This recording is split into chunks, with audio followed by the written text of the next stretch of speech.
I Yeah. think we get this every single year where, one or two rookies hit, and then now it's, oh shit, I can't miss out on the next rookie because they changed the game. Puka Nacua and Lad McConkey, and you get kind of these guys that really step up their rookie years that the dynasty community loves. But then it's like now in redraft, we're seeing, I'll be honest, like Omarion Hampton is a name that I think he's a beast, obviously.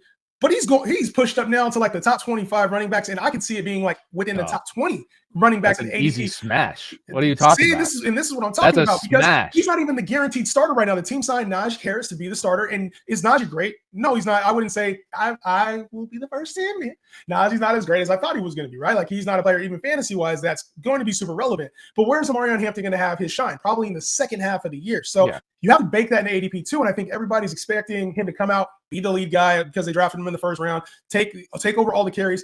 We've seen Greg Roman and his other Harbaugh brother do this before with Gus Edwards and J.K. Dobbins, where Gus Edwards was the lead back. J.K. Dobbins had to earn the role, and then it was a role reversal later on. So for me, I'm a little bit more like, hey, pump the brakes. Until we know that Hampton is a starter, why is he going as a top 25 guy, potentially a top 20 guy on, like I said, on Underdog right now? I want to say he's the RB 18, which is wild. Yeah. Like, I look at it this way. I mean, come on. If Najee Harris, like we talked about him all the time, like, he's had ample opportunities, and I know that people will say, well, this is a different offense in Los Angeles. If he signed, I want to say it was a 1-year, $3 million deal with the Chargers. Like, the Chargers then took Omarion Hampton at pick 20, I think it was. 22, something like that. Yeah, like, they're clearly invested in Omarion Hampton, and I just think he fits Harbaugh's what he wants to do so perfectly. And I do agree that early on it may be annoying, and you're gonna have people that are gonna be like, why did I draft him? Like, but I fully expect like a second half of the season breakout where like he's clearly the guy. He's overtaken Najee.